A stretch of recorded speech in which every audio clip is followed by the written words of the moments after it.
Good morning, brand DIYers. How are you? It is Mark here, and it's a beautiful Tuesday morning here in Victoria. And I want to talk to you about a pretty big topic today. It's the evolution of marketing. And I think I might have bitten off a bit more than I can chew, but I'm going to try it anyway because it's a fascinating topic.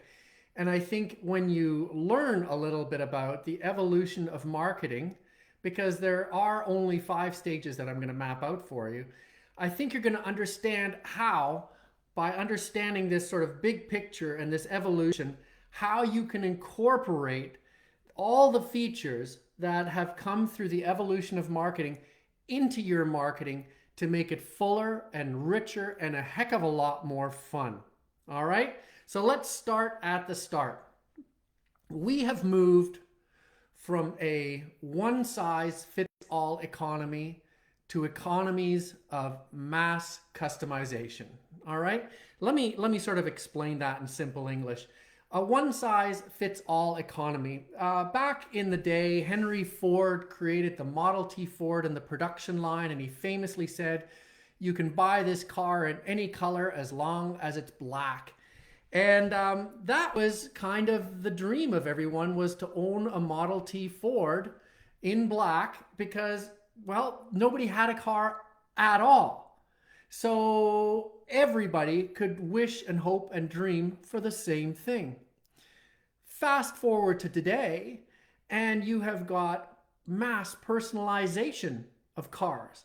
Take, for example, the Tesla, a car that knows your driving style and can understand how you like to drive and where you like to go and where your sort of driving routes are, and it can start to learn you so it can adapt itself to you personally.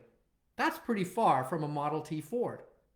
So back in the good old days of marketing, I've got a great anecdote to personify that. The marketing head of Coca-Cola famously said, when asked who his target market was, he said, "Everybody with a mouth."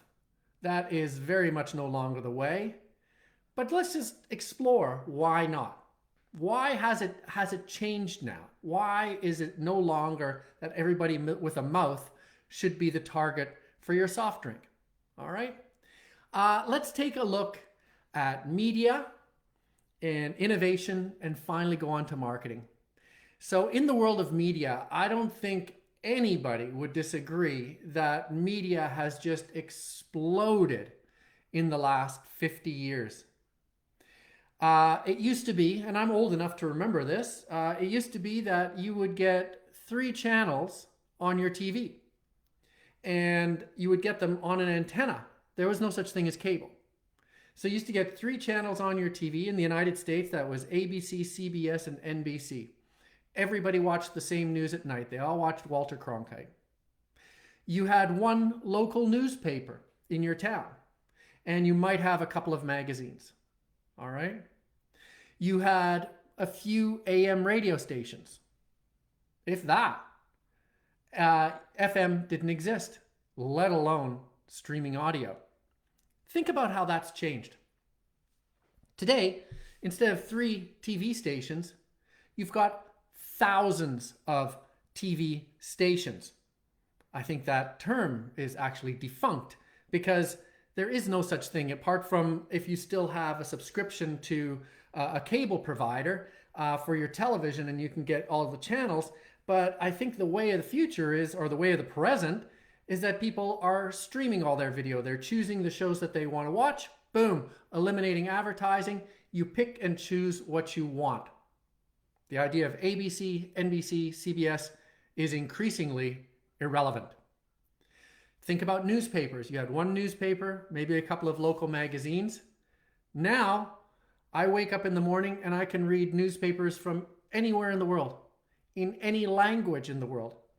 I can read what I guess used to be called magazines, but increasingly it's just a tribal sort of a perspective on something. That could be my Facebook feed. Really, does the same job. It gives me a whole bunch of articles and items of interest to me, beautiful pictures, and it helps me sort of get into what I want to get into. Audio is the same way. The concept of radio stations, I mean, Sirius XM radio aside, I can get all my podcasts, I can get all my music streamed to me directly. Not only that, but my audio provider learns what I like and gives me the stuff that I like. So the choice is limitless. The result is that we have become more and more tribal, and we are in smaller and smaller groups. We can specialize what we want to see, read, and hear, and this makes us more tribal. We actually thought the effect was going to be the opposite, that it was going to make us all more worldly, but being human, we can only take so much stuff in our brain before it explodes, and so we had to reduce to the stuff that we liked and we could digest, and the machine, AI, ML, started to learn what we liked and fed us more and more of that. So let's move on. Innovation. The innovation curve used to look like this. It was a bell curve.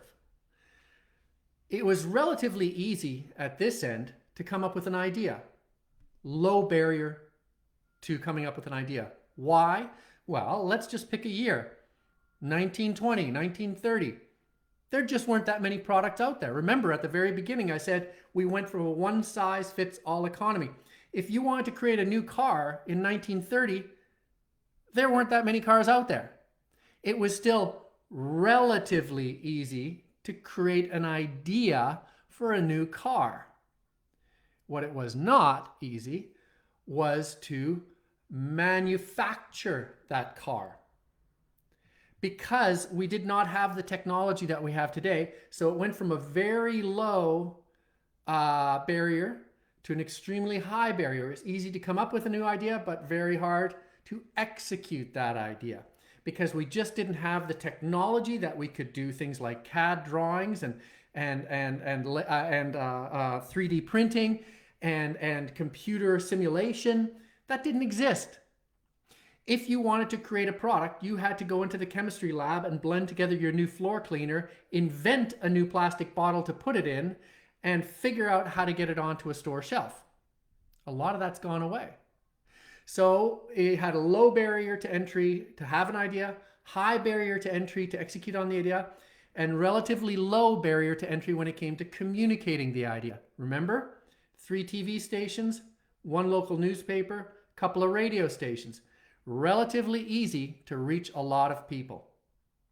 Today, when it comes to innovation, the curve is the opposite. It goes high, low, high. How come? Well, there are exponentially more new ideas out there. So coming up with a new idea, extremely high barrier to entry, because you'll look and you'll see somebody's already had that idea. Because now we are a global community. You're not competing with your town, you're competing with everywhere. And to come up with a truly original idea today is very hard. What isn't hard is executing that idea. So the curve goes down. Because today, look at the iPod, the first iPod. Not a lot of new technology there. It was music streaming and a disk drive. 2 things that already existed. So, not music streaming, but online digital music and a disk drive. Those things already existed. Steve Jobs, like chocolate and peanut butter, just put them together in an interesting new way. I remember when I was working for Procter & Gamble. A.G. Lafley was the CEO, and he famously said, we are going to find at least 50% of our innovation outside the walls of Procter & Gamble. And I was working on the Magic Eraser. I was on the team that brought the Magic Eraser to market. And the Magic Eraser was actually packing foam that an innovative young biz dev person who working for Procter found in Japan. This product already existed. They brought it to market, and then it exploded. So finding a product or inventing a product has become relatively easier thanks to technology. And again, the barrier is high when it comes to communicating a product. Why? Well, how are you going to find a decent sized audience? It's a lot harder because we have become more and more tribal and niche and splintered and fragmented. So that is how innovation has gone. So let's turn finally now to the whole point of the story, marketing. Where am I going with all this? I believe that there is a line, an evolutionary line. Features, benefits, experience, positioning, and identity. 5 things. In the good old days, if you were a marketer, I'd say 100 years ago, you only had to talk about the features of your product in order to sell it. It was very matter of fact. This tractor has 400 horsepower. Buy one. All right, I'll buy one. That makes sense. I haven't seen a tractor with 400 horsepower. That makes a lot of sense. As the market, however, began to get a little more crowded, remember, Henry Ford came out with mass production, and then more and more products started to come into the market, more and more tractors. People became more distracted, and you had to give them something more than just a feature. So the next thing people started giving consumers was benefits. This tractor has 400 horsepower. That means it'll pull your plow easier and help you pull stumps when you're clearing land. Buy one. There's the benefits of those features. In the 1950s, we realized we couldn't just give features and benefits anymore. This was the explosion of Madison Avenue and advertising, and what came out was creating an experience for people. And this is where we started to come up with all these flaky flights of the imagination. The man from Hathaway with a patch over his eye. The guy from Schweppes, the captain or the commandant who was always traveling around the world with his Schweppes. And you start to see these terrific flights of fancy car ads with these horses in the background and people living the country esquire life, and just complete hogwash. But it was all about the experience that surrounded the product. All right? So this tractor has 400 horsepower. It'll pull your plow, help you pull up stumps. Finally, you will feel like the master of your domain and in control of your farm. Buy one. Fast forward to 1976 and the book Positioning comes out. By the way, I'm writing a power pack right now to help you figure out how to position your product. Stay tuned for that. 1976, the book Positioning was published. Now we saw that it was possible not only to say what we did best and how that would make you feel, but we could carve out a position, a stake, a claim, a piece of real estate in our consumer's head. And oftentimes we did that versus our competition. So if we are here, our competition is here, here, and here. We are not like our competition. We position ourselves as unique and different from our competition. All right? So by doing this, you carve out a niche of followers. Note that I say niche. We're no longer like the marketer of Coke saying our product is for everybody with a mouth. We're saying our product is very specific. It's for only these people. It's not for the people who want those products, just for these people. So perhaps you didn't talk to everybody anymore, but you made a really good case to people who are into what you think your product would provide. So this tractor has 400 horsepower. That means it'll pull your plow easier. It'll pull stumps out of the ground. Not only will that make you feel in control, but because this tractor comes from the American factory where your daddy bought his tractor, you know you'll be supporting this country, you'll be a patriot, and you'll keep up a tradition. Unlike if you buy one of those Japanese tractors out there. Suddenly, you're positioning this tractor as a statement of your pride and patriotism. All right? Now, let's get to the very, very final and most modern evolution of marketing. It's called identity marketing. And I think the best example of this is Nike. Find your greatness. The whole positioning has gone away from just do it, telling people what to do, to find your greatness. Dig down deep inside, find what's great inside of yourself, and we, the Lucky Running Shoe Company, will come along for the ride. All right? This tractor has 400 horsepower. help you pull out stumps, etc., etc., etc., your daddy, etc., etc., etc., great patriotism, etc., etc., etc. Let's push that aside. You are someone who is making your own way in the world. You are proud of your kids, proud of your family, proud of your community, proud of your football team, proud of your church. That's just who you are. And we are proud to be part of that dream. Buy our tractor. What?